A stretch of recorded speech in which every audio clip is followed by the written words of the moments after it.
So it's another beautiful day on the battle for Azeroth Beta, and today we're taking a look at the much anticipated Frost Death Knight. And a lot of things have changed and a lot of polishing has been done, especially comparing it to the earlier iteration of the Frosty Death Knight on the beta. So I'll be going over all the Frost Death Knight changes, so their new spells and abilities, the new talents, and how they feel gameplay wise. And as always, this is beta, so some things might change, but probably not a lot. And if you like these kind of videos, make sure to hit that subscribe button and let's get on with the video. So taking a look at our core spells, a few things have been changed, so we're starting off with Empower Rune Weapon. So Empower Rune Weapon has been reworked from the ground up to make it fit in better with the fast-paced spam that is the Frost Death Knight right now. So it no longer reactivates all your runes, it instead grants you 1 rune and 5 runic power instantly, and again every 5 sec over its duration. And it also grants you 15% haste over its duration, and it is up for 20 seconds. So it's on a 2-minute cooldown, so you'll have it up fairly often, and for me, that is just awesome. I am loving this. We just spam so much and regen runes at such a fast pace that using the old one would have just been weird. So you no longer need to wait for that moment when all your runes are depleted. You can just use it as a cooldown and spam more. And combining this with the new shiny Pillar of Frost is just crazy. You go absolute apeshit, which is pretty darn fun. And on that note, Pillar of Frost has been reworked. So it no longer grants immunity to knockbacks and slows, and it only increases our strength by 15% instead of 20, and it's up for 15 seconds instead of 20. But, and there's a big but here, every time you spend a rune during it, your strength is increased by 1 additional %. On top of that, it's on a shorter cooldown, so it's sporting a 45-second cooldown instead of 1 minute. So the more you're able to spam during the Pillar of Frost window, the more damage increase you will get, and being on a 45-second cooldown, it's pretty damn awesome if I do say so myself. Moving on, Icebound Fortitude has been increased to 30% instead of 20%, so bit of a defensive buff. Not much to say there, more damage reduction is always nice. And so they reworked our passive Dark Sucker a bit. So when you score a killing blow, your next death strike within 20 seconds will be free and heals for an additional 5% of your max HP, instead of increasing the healing of your next death strike by 100%. But they also buffed death strike a bit, so it now heals for 45% of damage taken during the last 5 seconds instead of 20%. And the minimum amount it can heal has been bumped up to 15% of your max HP instead of 10. And then we're moving on to Wraith Walk, which is no longer baseline. Instead, DKs across the board have been given Death's Advance. It increases our movement speed by 30%, and you can't be slowed below 100% normal movement speed. On top of that, we're also immune to forced movements and knockbacks. It lasts for 8 seconds and it has a 45-second cooldown. And it also grants us a passive, so we cannot be slowed below 70% of normal speed at all time, which is a pretty nice bonus, I'd say. And this is why they took away the immune to knockbacks and slows from Pillar of Frost, because we get it in Death's Advance. And I think that pretty much covers the changes to our base toolkit.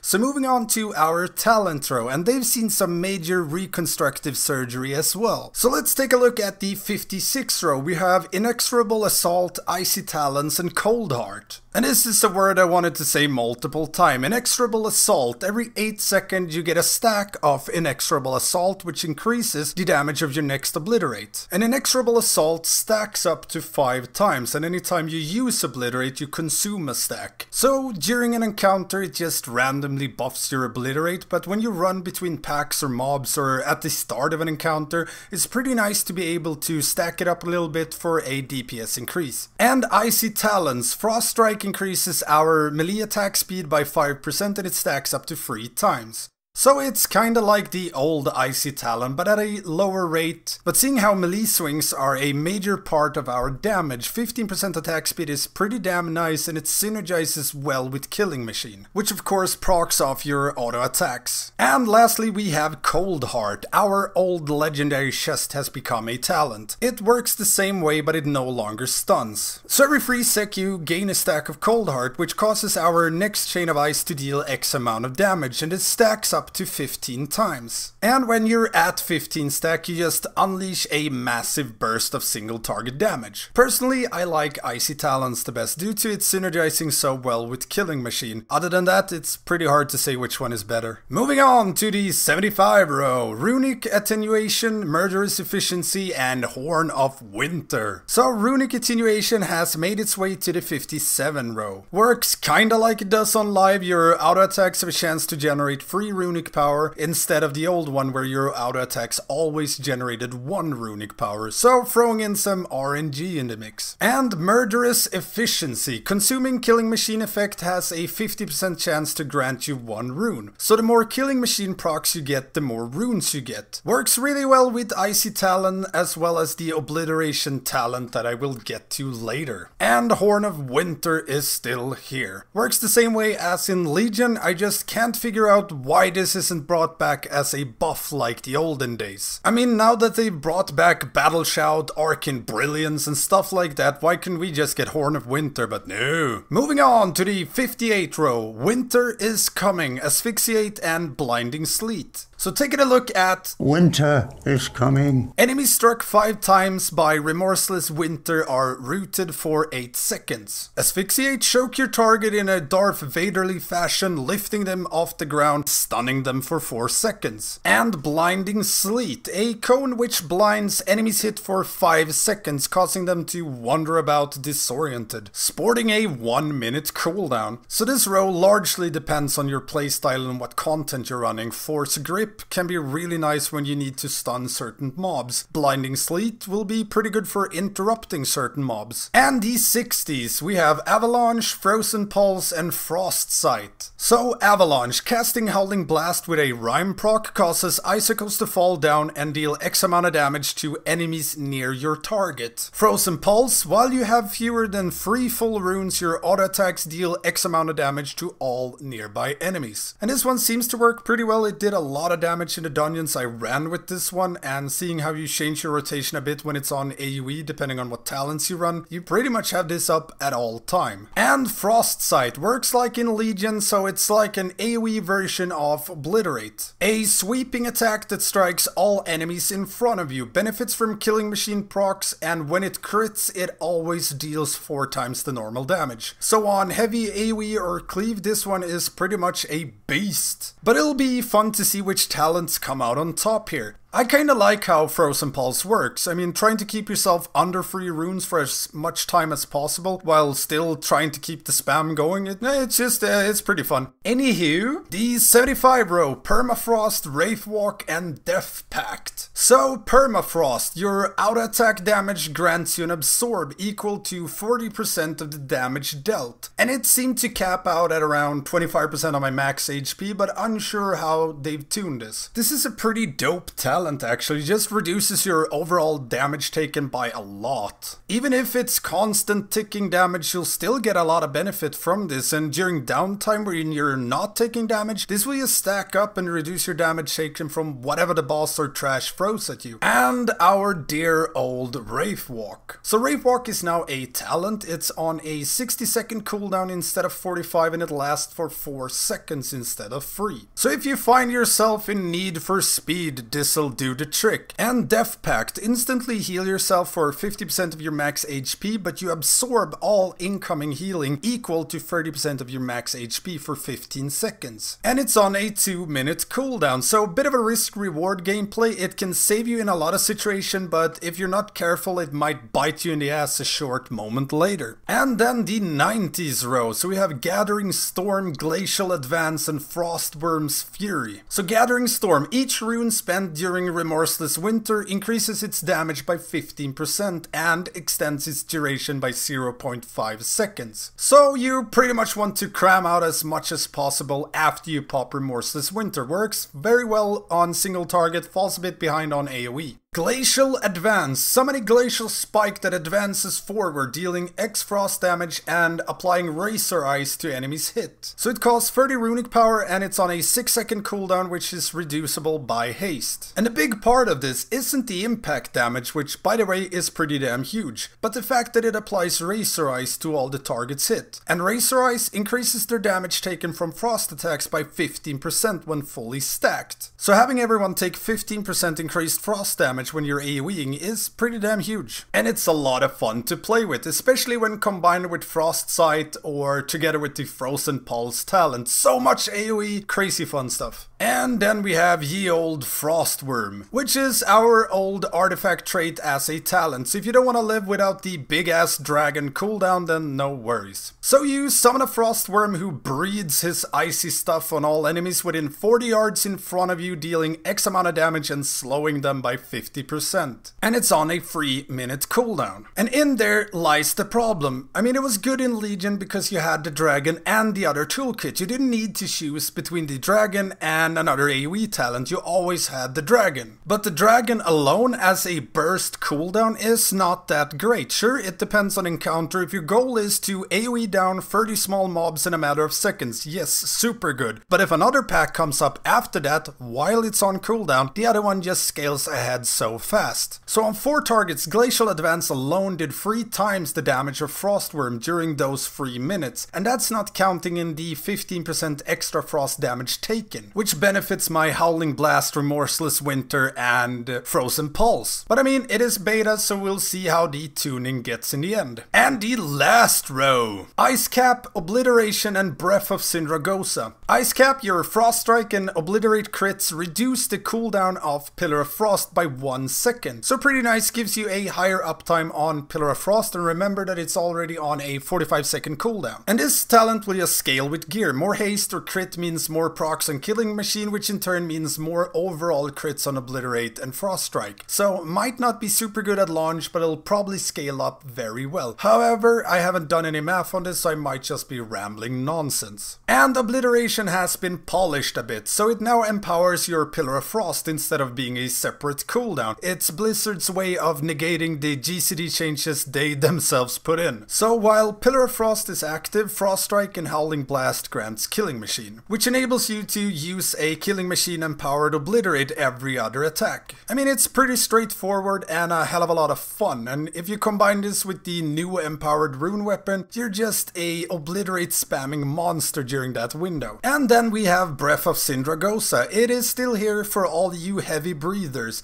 On a 2-minute cooldown, costs 15 runic power per second. So you continuously deal X amount of damage every 1 second to enemies in a cone in front of you. However, you deal reduced damage to secondary targets, so targets around your main target, and you will continue to breathe until your runic power is depleted or if you cancel the effect. Can't tell you which one will come out on top yet, but I've mostly been running Obliteration because it's a whole lot of fun and it does an absolute shit ton of damage. But all in all, they feel pretty damn good. After all the changes that has been made, the rotation feels fast-paced and fluid. The old spam what glows is still there with Killing Machine and Rhyme procs and a few new things thrown into the mix, and most importantly, they're a lot of fun now. And that for me is one of the biggest thing, am I having fun while playing it? But yeah, that is pretty much it for this look at the Frosty Death Knight on the BFA beta. If you have any questions, hit me up in the comments below and I will answer them as well as I can. And as always, if you like these kind of videos and want to see more content like this, make sure to hit that subscribe button, leave me a like. Thanks for watching and I will see you next time.